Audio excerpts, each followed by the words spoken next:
안녕하세요. 모니입니다. 오랜만에 또 어색하지만 이야기를 나누는 영상으로 찾아왔습니다. 오늘은 직장 병행 수험 진입 여부를 고민하시는 분들과 나눠본 이야기를 들려드릴까 합니다. 영상에 앞서 간단히 먼저 제 소개를 드리자면, 저는 노무사 합격생이 아닌 시험을 준비하고 있는 한 명의 직장 병행 수험생이고요.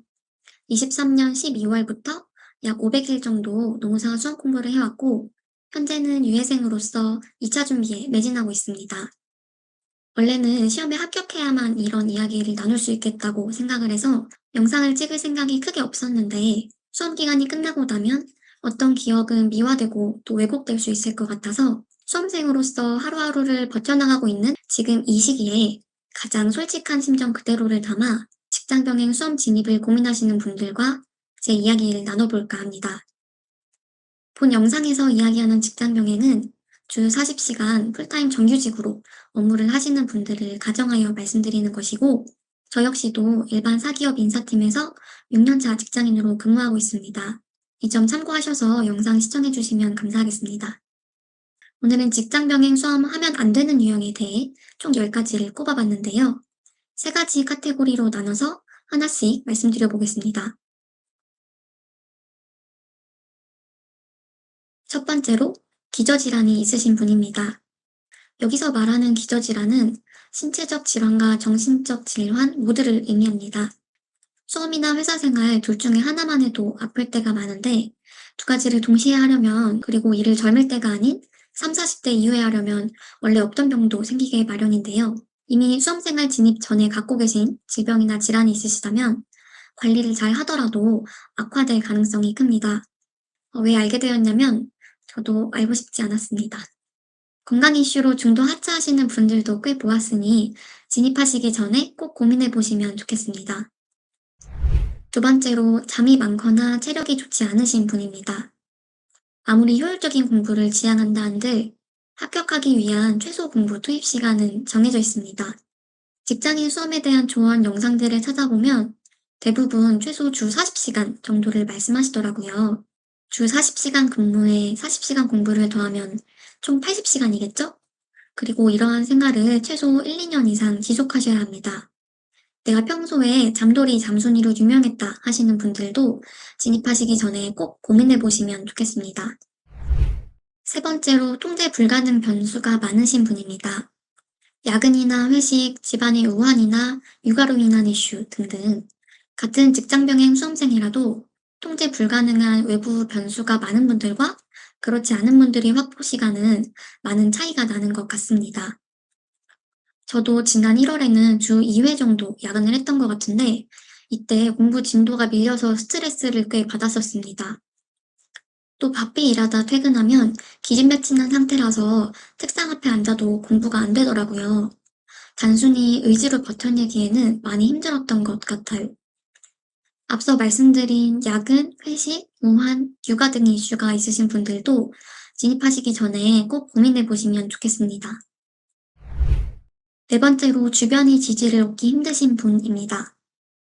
대학생 수험생과 직장 병행 수험생의 차이는 여러 가지가 있겠지만 그 중에 한 가지 체감되는 것은 전자는 공부를 하면 칭찬을 받지만 후자는 공부를 하기 위해서 양해를 구하고 눈치를 볼 일이 많다는 점인 것 같습니다. 미혼이라면 부모님이나 애인이 공부를 못마땅해 하실 수도 있고, 기혼이라면 배우자나 자녀에게 미안할 일이 많아지겠죠.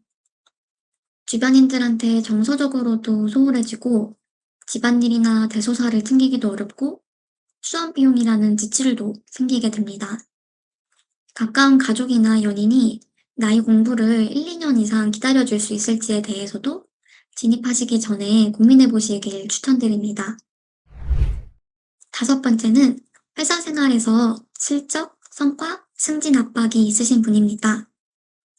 회사마다 또 부서마다 워낙 다르다 보니까 단정지어 말씀드리기는 어렵지만 직장 병행 수험생분들 보면 공무원, 교직, 공공기관 등에 재직하시는 경우들이 많은 것 같습니다. 저는 말씀드렸듯 사기업에 재직하고 있고 조직 내에 일을 찾아서 하고 욕심내는 분들이 많은 편이라 분위기상 성과나 승진에 대한 압박이 있는 편인데요. 대놓고 일을 내팽겨칠 순 없다 보니까 눈치가 보일 때가 종종, 아니 꽤 있습니다. 이럴 때에는 압박이 덜한 조직에 계신 분들이 확실히 메리트가 있다고 느끼고 있습니다. 여섯 번째로 시험 기간 직전 휴가 확보가 어려우신 분입니다.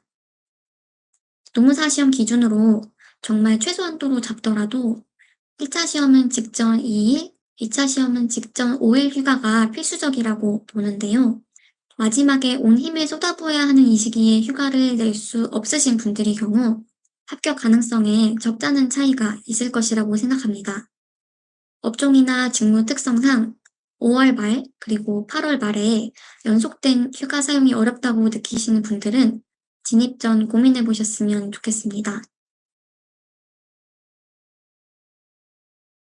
일곱 번째는 공부 구력이 없으신 분입니다. 수능이나 공무원 시험, 임용고시, 타 전문직 시험 등을 경험하면서 최소 6개월 이상 진득하게 공부해 본 경험이 없으신 분들이라면 직장 병행 수험에 진입하시는 것을 비추천합니다.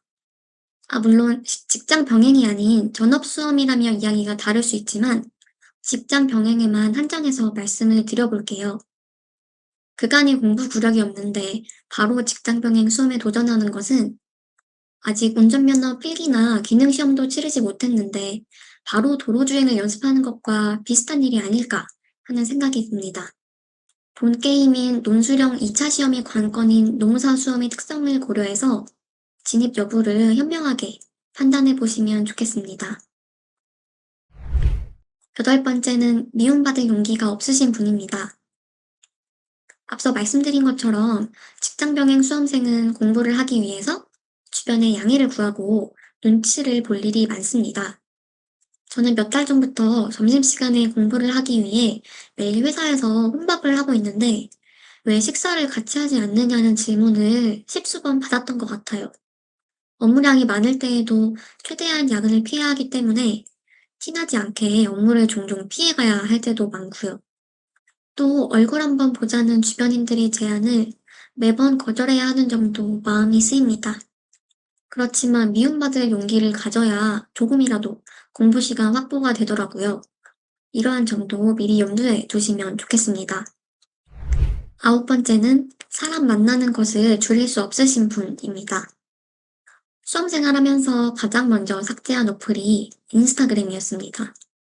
인스타그램을 보면 다들 잘 놀러 다니는데 나만 왜 이렇게 살까 현타가 종종 오더라고요.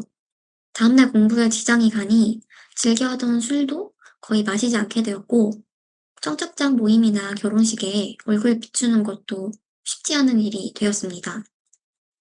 대학생 때에는 주변 친구들도 다 같이 취업 준비나 시험 준비를 하기 때문에 잠시 동굴 속에 들어가는 것이 크게 유별난 일이 아니었는데 주변인 모두가 직장인인 지금 수험을 이유로 두문불출하는 것은 조금 다른 느낌으로 다가오는 것 같습니다. 말씀을 드리다 보니 앞의 여덟 번째 유형과 비슷한 이야기가 되었는데요. 즉, 사람 만나는 것을 마음 굳게 먹고 줄일 각오가 되어 있으신지 진입 전에 점검해 보시면 좋을 것 같습니다. 마지막 열 번째는 되고자 하는 이유가 명확하지 않거나 도피성인 분입니다. 가장 마지막이지만 또 가장 중요한 점이라고 생각하는데요. 내가 이 자격증을 취득해야 하는 이유가 명확하지 않거나 단순 현 회사를 벗어나기 위한 현실 도피용으로 생각하고 계시다면 최소 1, 2년 이상 공부를 지속해야 하는 원동력을 얻기가 쉽지 않은 것 같습니다. 첫 번째 영상에서 제가 대학생 때 노무사 수험 준비를 하다가 포기한 적이 있었다는 말씀을 드렸었는데요. 당시에 수험을 포기하게 된 가장 큰 이유가 노무사가 되고 싶다는 이유가 명확하지 않았기 때문인 것 같아요. 직장 병행 수험생이라면 일반 수험생보다도 두세 배 이상의 의지와 용기가 필요하다고 생각하는데요. 시간과 돈, 건강 및 인간관계를 비롯해 많은 것들을 이뤄가면서까지 이 시험에 도전해야 하는 이유가 무엇인지 스스로 명확하게 이야기할 수 있을 때 지치지 않고 지속적으로 공부를 해나갈 수 있다는 말씀을 드리고 싶습니다. 이렇게 총 10가지의 주제로 나누어서 직장 병행 수험 진입 전에 생각해 볼 점들에 대해 말씀드려 봤는데요. 그간 스터디 등을 통해 여러 직장 병행 수험생분들을 만나보니 내가 우연히 본 합격 수기가 한계라면 그 이면에 불합격 수기는 10개쯤 있고 또 다른 이면에 중도 포기자의 이야기는 몇 개쯤 되지 않을까 하는 생각이 들었습니다. 그만큼 합격, 불합격을 떠나서 완주 자체가 어려운 게 직장병행 수험인데요. 그렇기에 수험에 도전하시기 전에 여러 사전 점검과 준비를 해두고 스타트를 끊으시면 좋겠다는 마음으로 영상을 찍게 되었습니다. 이제 1기를 마무리하고 2기에 접어들면서 저 역시도 많이 또 흔들리고 불안한 나날을 보내고 있는데요. 이번 영상을 준비하다 보니 제 자신 스스로도 다시 되돌아볼 수 있는 기회가 되었고 또 공부할 수 있는 환경에 감사하게 되었던 것 같아요. 합격은 제가 결정할 수 있는 일이 아니지만 적어도 제가 목표한 대로 시험에 완주하고 다시는 이 시험에 대한 미련이 없도록 마지막까지 최선을 다해 준비해야겠다는 마음가짐도 다시 한번 다져보는 기회가 된 것 같습니다. 이 영상을 보시면서 도전하기로 마음먹으셨든 도전하지 않기로 마음먹으셨든 모든 분들께 항상 행복이 함께하길 바라겠습니다. 그럼 오늘 영상은 여기에서 마치겠습니다. 시청해주셔서 감사드리고 궁금하신 점은 댓글 달아주시면 답변 드릴 수 있도록 하겠습니다. 감사합니다.